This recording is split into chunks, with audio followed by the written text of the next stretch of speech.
As dawn broke over the city, the sharp light snuck through the blinds, casting lines across the wooden floor of my quiet bedroom. Today marked not just the start of a new day, but the beginning of a profound shift in my life.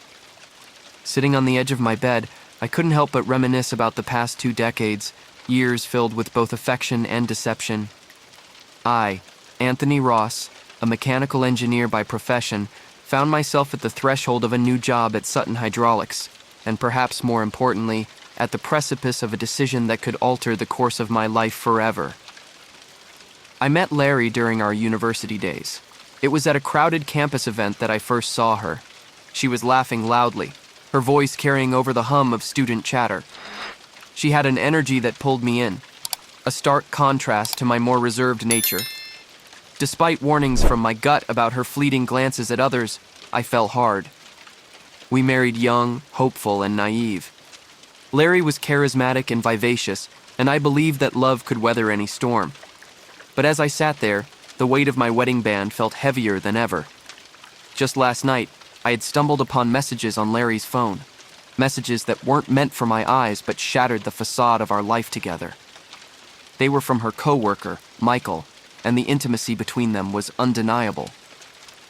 Taking a deep breath, I confronted Larry over breakfast, the morning sun casting long shadows across the kitchen floor.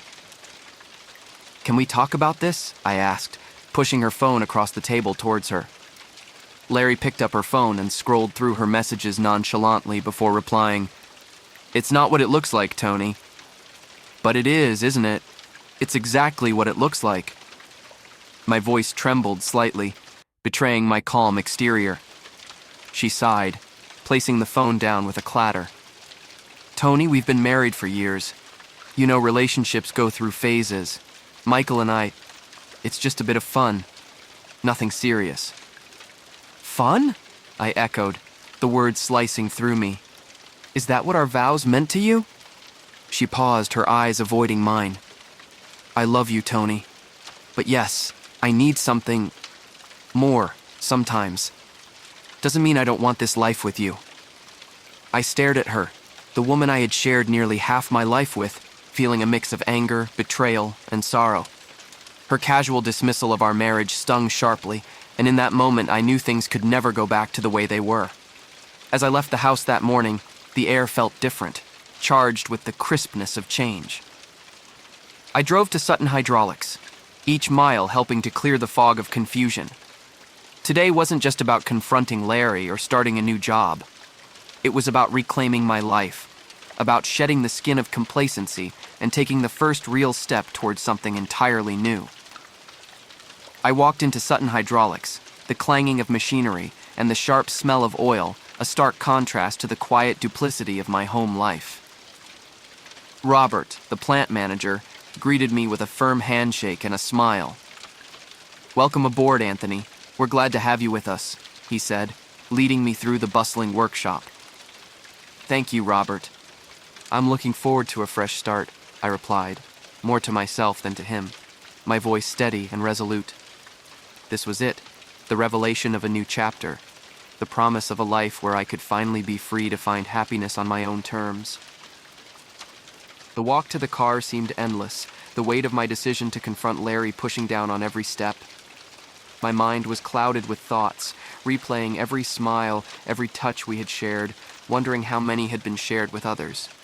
It wasn't just about infidelity. It was about the betrayal of our shared life, the future we had planned together. Upon reaching home, the house was unusually quiet. The familiar sounds of Larry's favorite cooking show were absent, and there was no aroma of dinner in the air, just the tense, silent expectation of a confrontation. "Larry," I called out, my voice echoing slightly in the empty hallway. "In here, Tony," came her voice from the living room, calm and even, as if everything were just as it should be. I found her sitting on the couch, a book in her lap that she wasn't really reading. Her posture was relaxed, but her eyes were wary, alert. She knew why I was there. "We need to talk about the messages," I said firmly, standing in the doorway, my hands unconsciously clenched. Larry set her book down, patting the cushion beside her. "Come sit, let's talk." I remained standing, needing the physical space to maintain my emotional barrier. How long has it been going on? Her sigh was heavy, resigned. Does it matter? Yes, it matters, I shot back. I deserve to know. Larry looked up at me, her eyes steady. A few months. It's not serious, Tony. It's just something different, something exciting. I felt a bitter laugh escape me. Exciting? Is our life so dull? You know it's not about that, she replied, her tone softening. We've fallen into a routine, Tony. We're more like roommates than lovers. I needed to feel desired again. And that justifies it? I asked, the pain sharpening my words. She shifted uncomfortably. I didn't mean to hurt you. I never thought you'd find out. That doesn't make it better, Larry. It makes it worse. You were planning to keep lying to me? My voice broke with the weight of my realization. Larry reached out, her hand stopping midair as if she remembered suddenly that comfort was no longer her privilege to give. I love you, Tony. I really do. But yes, I was selfish. And I'm sorry. Sorry doesn't change what happened. Sorry doesn't undo the lies, I said, stepping back as if distance could shield me from the impact of her words. She stood up, her movements slow, deliberate. What do you want to do, Tony? Where do we go from here? I looked at her, really looked at her, seeing not just my wife, but the stranger she had become. I don't know if I can get past this, Larry. I don't know if I want to. The room felt colder, the space between us wider than just the few feet of carpet. This was the moment of truth, the point where decisions had to be made, where the future had to be considered. Maybe, I said, the idea forming as I spoke, maybe it's time for a change. For both of us. Larry nodded slowly, her expression unreadable. Maybe it is. As I turned to leave the room, her voice stopped me. Tony? I didn't turn around. Yeah? I really am sorry, she said, and I could hear the genuine regret in her voice. I know, I replied, the sadness mingling with a newfound resolve. But sorry doesn't rebuild trust. Walking away, I felt the finality of the moment. This was more than a confrontation. It was a confession of the end of us. As I headed up the stairs to the sanctuary of our once shared bedroom, now just mine alone, the weight of my next steps bore down on me. Whatever lay ahead, it would be a journey I would take on my own terms, with or without Larry. That night, sleep eluded me. The stillness of the house was oppressive, every creak and whisper a reminder of the gulf that now lay between Larry and me. As I lay in bed staring at the ceiling, my mind raced with the practicalities of what I knew I must do. It was not just about moving forward, it was about securing my future and regaining control of my life. The morning came with a decision firmly planted in my mind. I rose early, the plan taking shape as I went about my morning routine with a mechanical precision, each step punctuated by the ticking of the kitchen clock, each tick a second of freedom closer. Sitting at the kitchen table with my laptop open, I began to outline everything. Financial security was the cornerstone of my plan. Larry might have broken our emotional bonds, but I was determined not to let her actions ruin me financially. I drafted an email to my financial advisor, detailing my situation discreetly. Jim, I typed, I need to discuss adjusting my financial arrangements. Could we meet to review my accounts and discuss some private matters? It's urgent. As I hit send, the finality of the act was sobering. This was not just a meeting, it was the first step towards independence. Later that day, as I was sorting through some files, my phone rang. It was Jim, my financial advisor. Tony, I got your email. Jim's voice was concerned yet professional. What's going on? You sound serious. I took a deep breath. The reality of discussing my personal issues professionally was daunting but necessary. Jim, I'm considering making significant changes in my personal life, and I want to ensure my finances are protected. I need advice on separating assets and possibly setting up new accounts that reflect my current situation. Okay, Tony, we can definitely look into that. How about we meet tomorrow? We'll lay everything out and make sure you're covered. Thanks, Jim.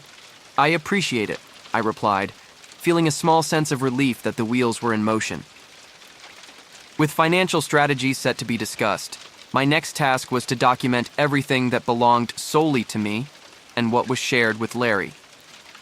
This wasn't just about safeguarding assets, it was about drawing a clear line between our past life together and my future. In the afternoon, I sat down with Larry in the living room. The atmosphere was tense, the earlier confrontation still hanging heavy between us. Larry, we need to talk about practical things, I began, trying to keep my voice steady. She nodded, her expression resigned. I figured this would come up. I've started making arrangements to separate our finances. I think it's best if we start considering how to handle our shared assets too, I said, watching her closely. Larry looked away, her voice quiet. I guess you're planning for the worst. Not the worst, Larry, just the inevitable. We need to be practical about this. She sighed, a long, weary sound. Okay, Tony. Do what you think is best. I won't fight you on this. The conversation was short, the decision straightforward. There was no anger, just a mutual recognition of the situation's gravity. It was clear. We were untangling a life built together over decades, strand by strand. As Larry left the room, I felt not relief, but a sobering clarity. I was on a path that would not be easy, but it was necessary. The plan was in motion, and there was no turning back now. The future was uncertain, but it would be mine to shape. With my plans firmly in place and financial strategies being executed, the process of emotional and physical distancing began. It was a gradual but deliberate withdrawal, not just from Larry, but from the life we had created together. A life that now seemed more like a facade. At work, Sutton Hydraulics became not just a place of employment, but a sanctuary. The constant hum of machinery and the focus required for my projects allowed me to temporarily block out the turmoil of my personal life. One morning, while reviewing design specifications with my colleague Janet, she noted my heightened dedication. Tony, you've been really pushing on these projects, Janet observed as we looked over a complex blueprint in the conference room. Not that I'm complaining, but you're here late every night. Everything okay at home? I paused, considering how much to share. Janet had always been a good friend as well as a colleague. It's been tough lately. Larry and I are, well, we're going through some things. I guess I find it easier to bury myself in work than to deal with it all. Janet gave a sympathetic nod. I'm sorry to hear that, Tony. If you ever need to talk or take a break, let me know. We all appreciate your hard work, but don't burn yourself out. Thanks, Janet. I appreciate it, I replied, grateful for her concern but aware that my path required me to forge ahead with my responsibilities. Work was both a distraction and a part of my new foundation. The evenings were the hardest. Coming home to a house filled with memories, where every picture and piece of furniture had a story, was becoming unbearable. So I started to change things. I took down some of our wedding photos and replaced them with pictures of my daughters and landscapes from my solo hiking trips. It was symbolic, yes, but it helped in moving forward. One Saturday, as I was rearranging the living room, Larry walked in, a puzzled look crossing her face. What are you doing, Tony? She asked, looking at the displaced photos and the new ones I was putting up. I'm making some changes, Larry, just like we are in our lives. I think it's better if the house feels less like us and more like me now, I responded, not meeting her gaze as I adjusted a frame. Larry watched for a moment, her expression unreadable. It looks good, she finally said, her voice neutral. It's strange, though, seeing how quickly things can change. Yeah, it is strange, but necessary, I added, feeling the gap widen further between us. As the days turned into weeks, I solidified my routines, new ones that didn't include Larry.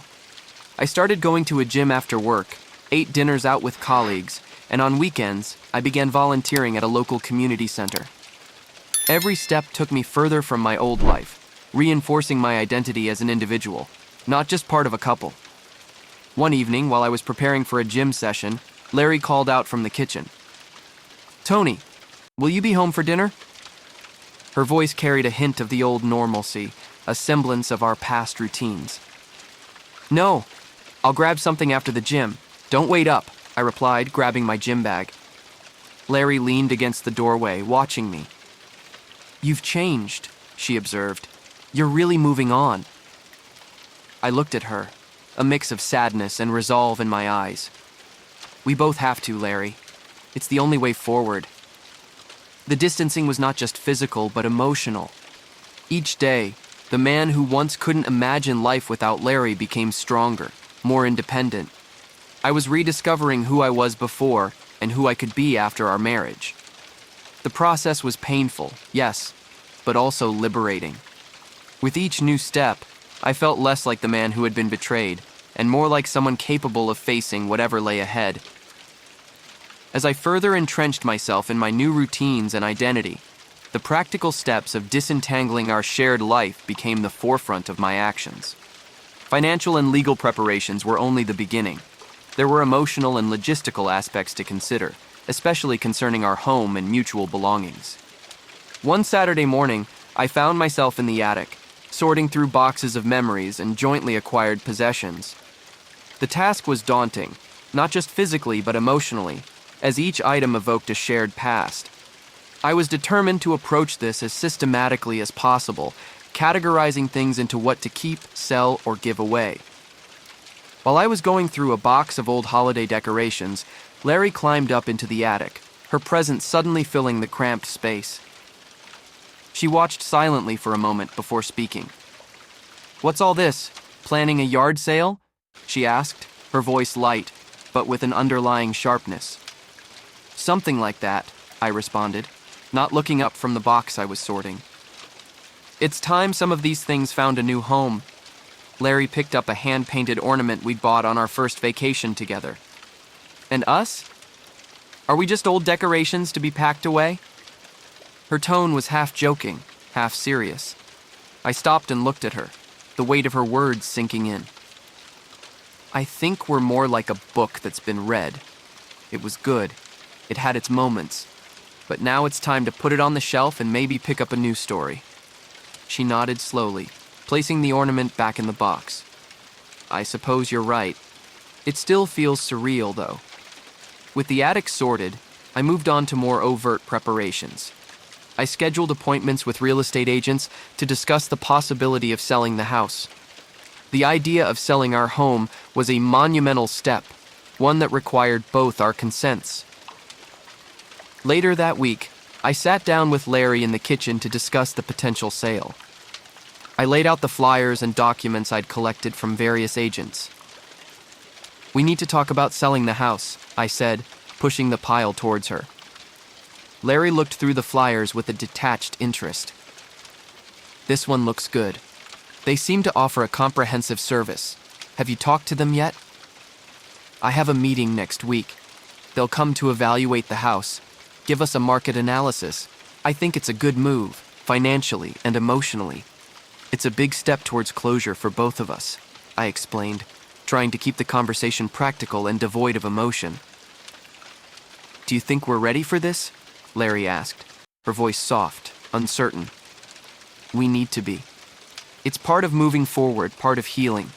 We can't cling to a place filled with past memories and expect to find peace," I replied, meeting her gaze. She nodded, a silent agreement passing between us. "All right, let's do it. Let's sell the house." With the decision made, I felt a strange relief. The sale of the house symbolized the final unraveling of our shared life, the last physical tie that bound us. It was both freeing and deeply sad.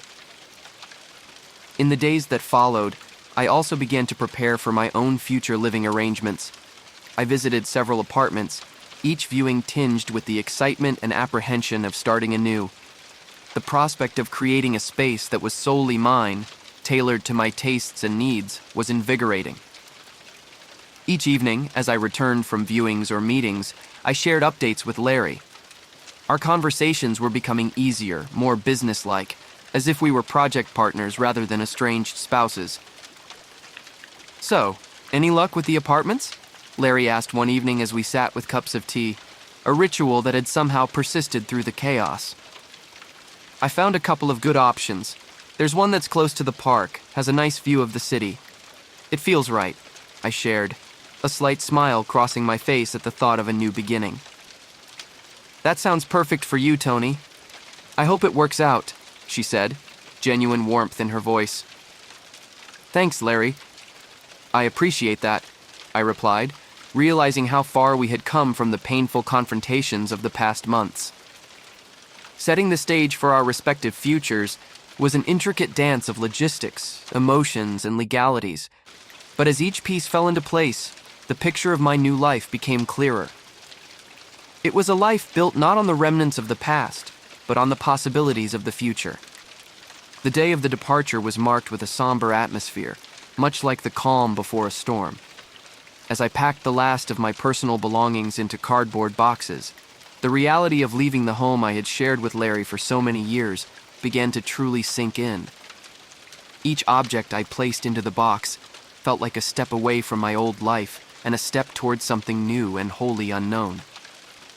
Larry walked into the bedroom, watching silently for a moment as I folded clothes and gathered books. The air between us was thick with unspoken thoughts and lingering emotions. Feels strange, doesn't it? Seeing all your things packed up like this, Larry finally said, her voice low, almost a whisper. I paused, looking around the room that had been ours, now stripped down to the bare essentials. It does, but it's necessary, for both of us. She nodded, her hands clasped together tightly. Where will you go first? I've rented an apartment downtown. It's small but bright. A good place to start anew, I replied, sealing another box with tape. Larry stepped closer, her eyes searching mine. Tony, are you sure about this? It's not too late to change your mind. I met her gaze, my resolve clear. It's the right thing to do, Larry, for both of us. We need to find our own paths now. She sighed, a sad smile flickering on her lips. I guess so. Just promise me you'll take care of yourself. I promise. And you too, Larry. We might be ending this chapter, but I still wish the best for you, I said, feeling a pang of nostalgia and regret for what could have been.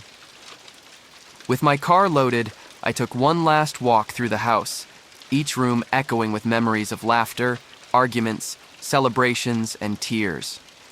Larry followed at a distance, her presence a silent testament to the life we were leaving behind. At the threshold of the door, I turned to face her. Goodbye, Larry. Goodbye, Tony. Be happy, she replied, her voice steady but her eyes glistening with unshed tears. I nodded, stepping out into the crisp air of the early morning, the sun just peeking over the horizon. The drive to my new apartment was quiet, the streets nearly empty. The space allowed me to reflect on the journey that led to this moment, the decisions that shaped it, and the future that awaited. As I unpacked my belongings in the new apartment, the space around me felt unfamiliar but promising. Each book I shelved, each picture I hung, was a declaration of my independence, a celebration of new beginnings. That evening, sitting amidst boxes and partially assembled furniture, I made myself a simple dinner. The quiet of the apartment was a stark contrast to the life I had known, filled with shared responsibilities and constant companionship. I called my daughters, Kimberly and Kendra, to tell them about the move. Their voices, full of concern and love, were a balm to the ache of change. Dad, are you okay? How's the new place? Kimberly asked, her voice eager over the phone. It's good, kiddo. A bit empty, but it'll fill up with time. How are you girls doing? I responded, trying to keep my tone light. We're good, just worried about you and Mom, Kendra added, her voice softer. I appreciate that, but this is a good change, for me and for your mom. We're both finding our own ways now, I explained, hoping to ease their worries. We just want you both to be happy, Kimberly said, a hint of relief in her voice. Thanks, girls. I love you both. Tell your mother I called, would you? I asked. feeling the distance yet the unbreakable bond we shared. "We will, Dad. Love you too," they replied in unison. Hanging up the phone, I looked around my new space, feeling a mix of loneliness and liberation. The road ahead was mine to shape, filled with possibilities and the promise of peace. As I settled into my first night alone, the quiet didn't seem quite so daunting anymore. It felt like the beginning of something entirely new. The first rays of sunlight spilled through the curtains of my new apartment, casting a warm glow across the still unfamiliar living room. I sat with my morning coffee, surrounded by boxes yet to be unpacked, feeling a sense of purpose that had eluded me for months. This small, sunlit space was not just my new residence. It was a symbol of my newfound independence and a canvas for the life I was about to reconstruct. As I sipped my coffee, my phone buzzed with a message from Janet, a colleague and friend from Sutton Hydraulics. Her timing was impeccable, as I had been contemplating reaching out to someone about my new situation. "Morning, Tony. Heard you moved into the new place? How's the first week going?" "Morning, Janet. It's going well, actually. Still settling in, but it feels right. Thanks for checking in. Glad to hear that. We should grab lunch this week. Would love to hear all about the new apartment and your plans." "That sounds great. How about Wednesday?" "Perfect. See you then." Setting the phone down, I felt a surge of gratitude for the support of friends like Janet. Their encouragement made the transition less daunting. The day was spent organizing my belongings, which had been hastily packed and moved in the whirlwind of change. As I arranged books on new shelves and found places for my personal items, each action felt like a small declaration of my independence.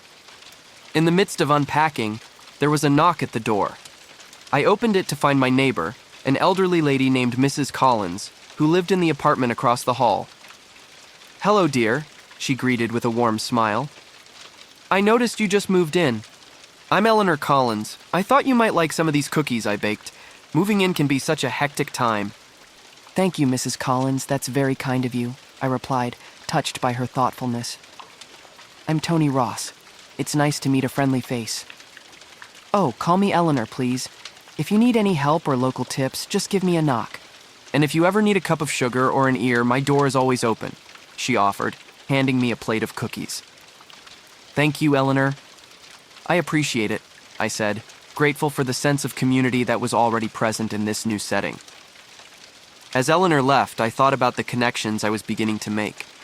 It wasn't just about building a new home, but also about embedding myself into a new community and forging relationships that could redefine my sense of belonging. The next day, I made my way to Sutton Hydraulics. Walking into the office, I felt a renewed sense of purpose.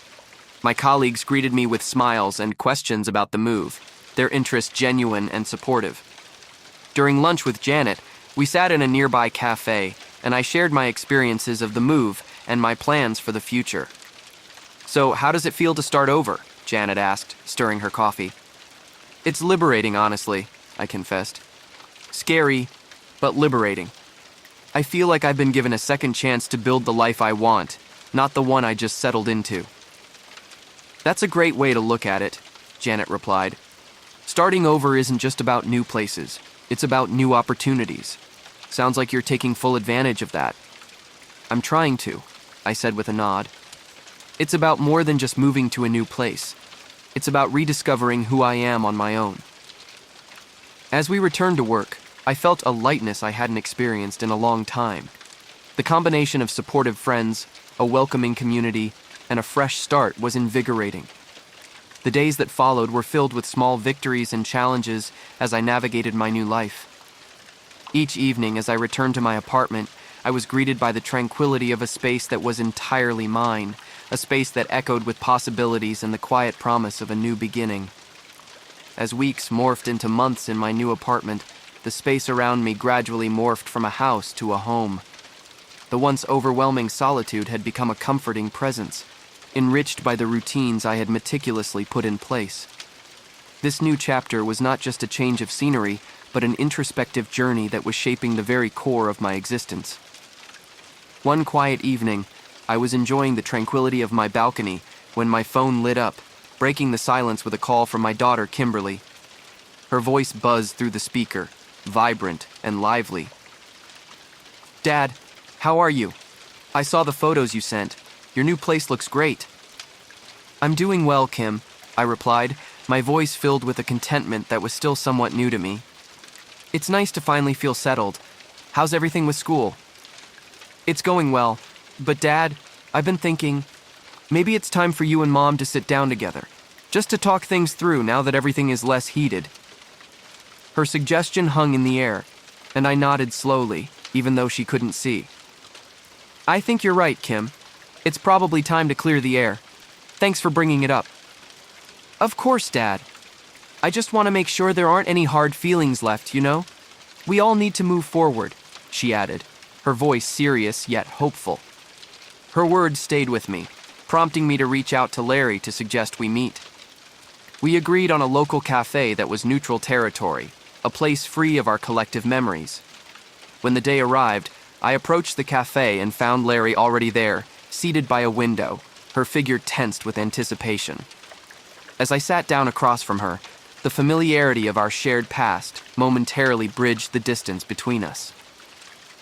"Larry, thanks for agreeing to meet," I began, breaking the ice as we both settled into the conversation. "It's good to see you, Tony. How have you been holding up?" she asked, her voice tinged with genuine concern. "I've been settling into the new place. It feels right. And you? How have you been managing?" I asked, shifting the focus back to her, trying to gauge her state of mind. "I've been managing. It's an adjustment, but I'm getting there," she admitted, her gaze drifting momentarily to the bustling street outside. We ordered our coffees, and as the waitress drifted away, I steered the conversation towards the more substantial matters at hand. "Larry, I wanted to make sure we're both feeling that everything's being handled fairly with the house sale and the divorce proceedings. Are you comfortable with how things are being sorted?" I asked, hoping to ensure everything was transparent between us. "Yes, I believe everything is being dealt with equitably. You've been fair, Tony. Thank you for that," she responded, her face softening with gratitude. "And despite everything, Larry, I truly hope you find happiness," I added earnestly, looking her directly in the eyes. "Thank you, Tony. That means a lot to hear. We had many good years, didn't we?" she responded, a note of wistfulness in her voice. "We did," I agreed, feeling the weight of our shared history. "And those memories make this all the more bittersweet."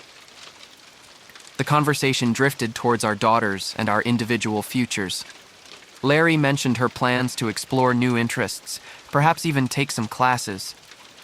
"That sounds fantastic, Larry. Finding something that's just for you, it's important," I encouraged, pleased to hear her taking steps toward personal growth. "Thank you, Tony. It's good to hear you support that," she said, a genuine smile breaking through the somber mood. As we parted ways that day, there was a palpable sense of closure. It wasn't the closure of a book, but the turning of a page, allowing us both to start new chapters on our own terms, yet still connected through shared respect and mutual history. Back in my apartment, I reflected on the strides I had made, from those initial painful steps of departure to these more confident strides towards self-discovery and independence.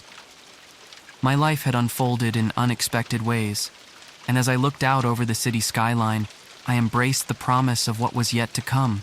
Thank you for joining us on this emotional journey. If today's story resonated with you, or if you've experienced similar challenges in your relationships, remember you're not alone. We hope this video offers some insight or comfort as you navigate your own path forward. Don't forget to like, subscribe, and share your thoughts in the comments below. We value your perspectives and would love to hear your stories too. Join us next time for another profound exploration of the heart's resilience. Until then, take care and keep seeking your truth.